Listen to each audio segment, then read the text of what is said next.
If you think I'm too old for this fight, you need to come tell me in my face. It's amazing they got paid so much money for that. 25 million and 40 million? I think 20 and 40. Yeah, 20 and I think that's 40. what I'd heard. You know, which I'm happy Mike got the money, and I'm happy that he didn't get hurt. That was my fear, that it was going to be a real. Mike Tyson unintentionally let slip some shocking news on Joe Rogan's podcast, sparking both laughter and embarrassment. While passionately discussing a topic, he inadvertently confirmed the long-standing rumor about a scripted fight. What many thought was mere speculation turned out to be true, leaving fans stunned as Tyson unknowingly revealed the match was, in fact, staged. Understand it was a big nostalgia hit. It got our attention. It was a big financial promotion for everybody, and it actually worked. Now, the fight was absolutely terrible, and it feels like Paul was holding back his punches. At times, Mike Tyson was holding back. Yes, the legend himself admitted it, and the backlash from fans and fellow boxers has been anything but quiet. For those who grew up watching Tyson dominate the ring, this revelation felt like a gut punch of a different kind. The fighter who once seemed unstoppable was now reminding everyone that even legends can stumble, that even giants can fall. But isn't that what makes him more relatable than ever? How many of us have faced moments where we felt the weight of our own limitations? How many of us have fought our own battles against time, self-doubt, and a world waiting for us to fail? During my childhood. Truly, And me when too. I was a kid, when he was the champ, it was like, people don't understand what a champ he was. Like, he wasn't just the heavyweight champion of the world, he was an execution. Tyson revealed that the real battle wasn't just physical, it was emotional. Returning to the ring after nearly 2 decades was more than a challenge. I had 8 blood transfusions, he admitted, shaking his head as the weight of his words filled the room. For a moment, the bravado slipped away, replaced by a rare glimpse of vulnerability. The once invincible Iron Mike, stripped of his armor, laid bare the toll of his journey for all to see. Bro, your head is so big. It didn't hurt. Like, he didn't really land anything. No, because your head is Like, just even telling the you one just he take landed- impact like crazy. Even the one he landed, I saw it coming and I went like. Mike Tyson unintentionally let slip some shocking news on Joe Rogan's podcast, sparking both laughter and embarrassment. While passionately discussing a topic, he inadvertently confirmed the long-standing rumor about a scripted fight. What many thought was mere speculation turned out to be true, leaving fans stunned as Tyson unknowingly revealed the match was, in fact, staged. Just beating up a fucking 58-year-old. What am I going to do? Give you credit because you didn't do it that badly? Like, it's not really that honourable, but I was pleased that Mike Tyson seen the fucking final bell, because just for his own manly pride, you know what I mean, to say, yeah, I fucking stayed in there with him. I didn't go down. Yes, the legend himself admitted it, and the backlash from fans and fellow boxers has been anything but quiet.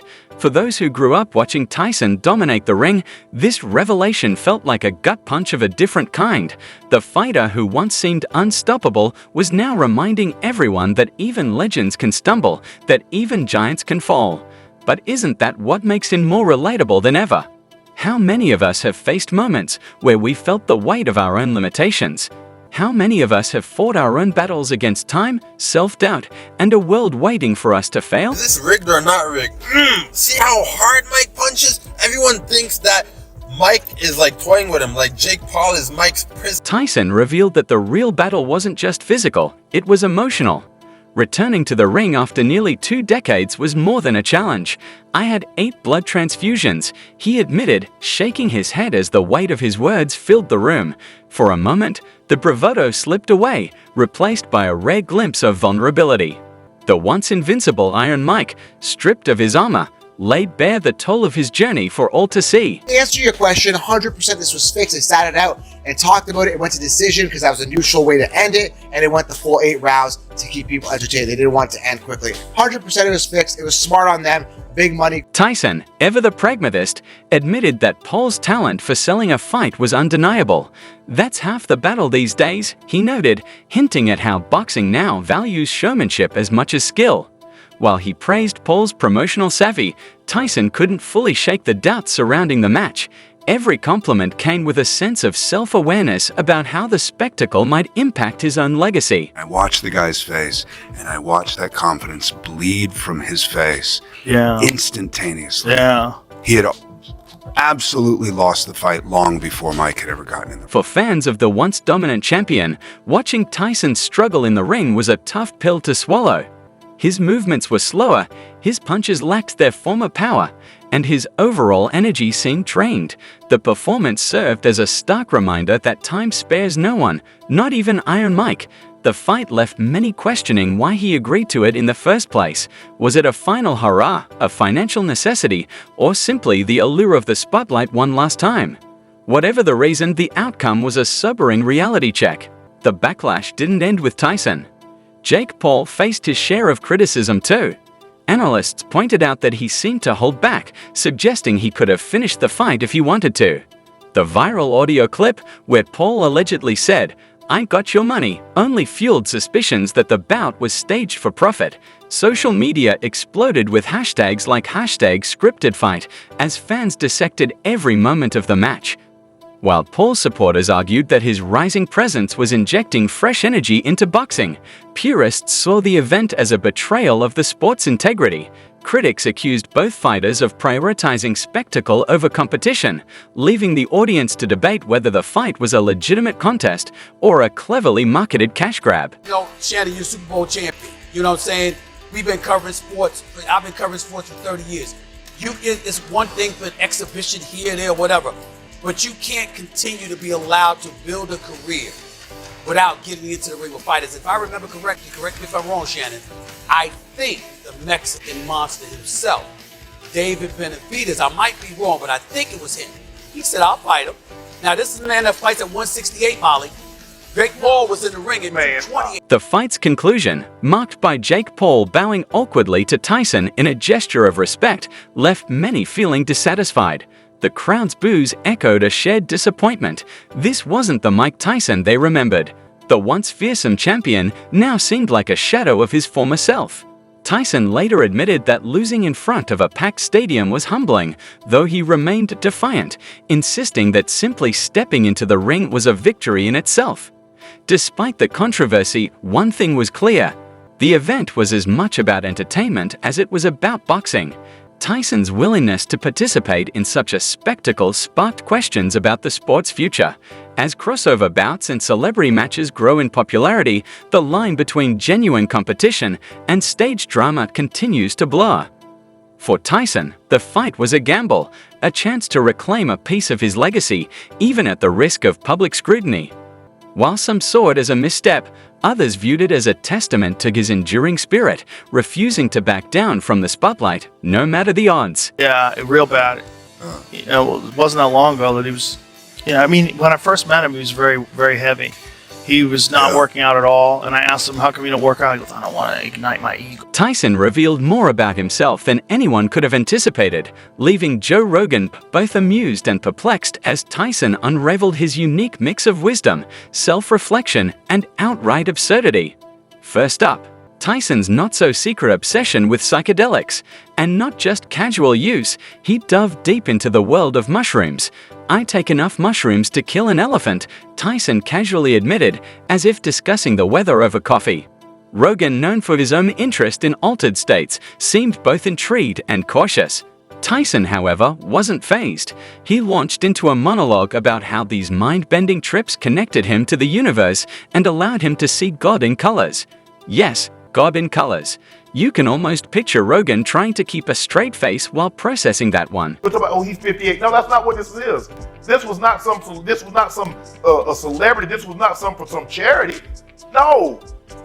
We're gonna do this. And Jake Paul, they asked Jake Paul, did he take his foot off the gas? Stephen A., this is what he said. Yeah, definitely a bit. I wanted to give the fans a show, but I didn't want to hurt someone that didn't need to be hurt. Then came the life advice. Tyson dropped nuggets of wisdom like a Zen guru, if Zen gurus were built like tanks and had a lisp. He declared that love isn't about control, but surrender. This was the same Mike Tyson who once owned pet tigers and was notorious for his public chaos. Yet, there he was, discussing emotional vulnerability with the air of a Levisic poet. Rogan, doing his best to take Tyson seriously, offered his usual "that's deep" commentary, though it was hard to tell if he was truly convinced or just being polite. But Tyson wasn't done. Oh no, he peeled back layers of his past, like a man who had finally decided that brutal honesty was his new brand. He was jacked and in shape, and he looked super intense. Yeah. and he was just like ready to go, and it was terrifying. It was like and Jamie. Wait, when was this? A few years ago. 4 years ago. 4 years ago. Tyson spoke candidly about his younger self, wild, reckless, and utterly self-destructive. I was my own worst enemy, he admitted, as if it wasn't painfully obvious to anyone familiar with his career. He painted a vivid picture of his younger days, driven by money, fame, and a complete lack of restraint. According to Tyson, all that chaos was just part of being young. Because, of course, every young adult casually blows through millions, owns pet tigers, and throws extravagant parties. Totally relatable, right? He had to be alive and be a kid during the time where he was the champion to understand what he was. Because there was, after Muhammad Ali, Larry Holmes was a great fighter, but no one liked him because he beat up Muhammad Ali. Series of boring champions. Like, no one cared about the heavyweight division at all. No one cared. Then came the existential Bombshells. Tyson veered into territory that even had Rogan scratching his head. Legacy doesn't matter, Tyson declared. We're all going to be forgotten. This from a man whose name is practically synonymous with boxing. The idea that Tyson, the legend, the icon, could dismiss the concept of legacy like it was an old pair of gloves was both profound and absurd. He followed it up by saying he's made peace with death and even finds it beautiful. Rogan, perhaps wondering if this was a cry for help or just another classic Tysonism, nodded along like a therapist trying not to spook his patient, but Tyson wasn't done philosophizing.